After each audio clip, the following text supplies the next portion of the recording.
ശരിക്കും പറഞ്ഞു കഴിഞ്ഞാൽ എനിക്ക് ഈ ബ്രിഡ്ജും ആ മലയൊക്കെ കൂടെ കാണുന്ന സമയത്ത് എനിക്ക് പെട്ടെന്ന് എൻ്റെ മൈൻഡിൽ വന്ന ഒരു ഓർമ്മ എന്ന് വെച്ചാൽ ഞങ്ങൾ ഇടുക്കിയിൽ ബേബി ആൻറ്റീനെ കൊണ്ടാക്കാൻ വേണ്ടിയിട്ട് പോയിട്ടുണ്ടായിരുന്നു. ആ സമയത്ത് നൈറ്റാണ് നമ്മൾ ട്രാവൽ ചെയ്ത് വരുന്നത്.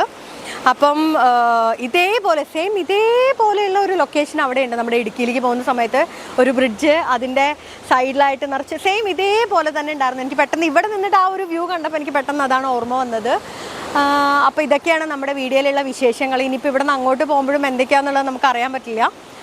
ഞാൻ ശരിക്കും പറഞ്ഞാൽ ഈ ഏരിയ വരെ വന്നിട്ട് തിരിച്ച് റിട്ടേൺ പോവുകയാണ് ചെയ്തിട്ടുള്ളത്. ഇവിടെ നിന്ന് അങ്ങോട്ട് ഞാൻ പോയിട്ടില്ല. ഇതിൻ്റെ അപ്പുറത്ത് കാണുന്നതെന്ന് വെച്ച് കഴിഞ്ഞാൽ സിൽവർ സ്റ്റോമാണ്. നമ്മുടെ വാട്ടർ റൈഡും കാര്യങ്ങളൊക്കെ ആയിട്ടുള്ള ഭയങ്കരത. ഞാൻ ഇതുവരെ അവിടെ പോയിട്ടില്ല. പക്ഷേ ഞാൻ പറഞ്ഞില്ലേ, കുറച്ച് മുമ്പ് ഒരു തെലുങ്ക് പടത്തിൻ്റെ ഷൂട്ടിന് വേണ്ടിയിട്ട് അലി സാറിൻ്റെ ഒക്കെ വർക്കിന് വേണ്ടിയിട്ട് വന്ന സമയത്ത് എനിക്ക് ഷൂട്ടുണ്ടായിരുന്നത് ഈ ഒരു ഏരിയയിലായിരുന്നു.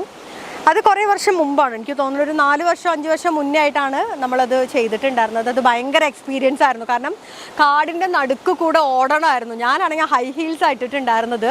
ഓടിയിട്ട് നമ്മുടെ വില്ലന്മാർ ഇങ്ങനെ നമ്മളെ ഫോളോ ചെയ്ത് വരുന്ന ഒരു കാര്യമായിരുന്നു, ആ സീനായിരുന്നു.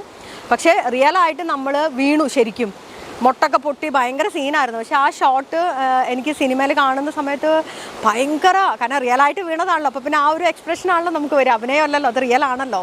അപ്പോൾ അതൊക്കെ എൻ്റെ മൈൻഡിൽ ഇവിടെ വരുമ്പോൾ എപ്പോഴും ഓർമ്മയിൽ വരുന്ന കുറച്ച് കാര്യങ്ങളിൽ ഒരു കാര്യമാണ് ഈ തെലുങ്ക് മൂവിയുടെ ഷൂട്ടിങ്ങും അതിലുണ്ടായ കുറേ കാര്യങ്ങളും എല്ലാം ഒക്കെ ആയിട്ട്.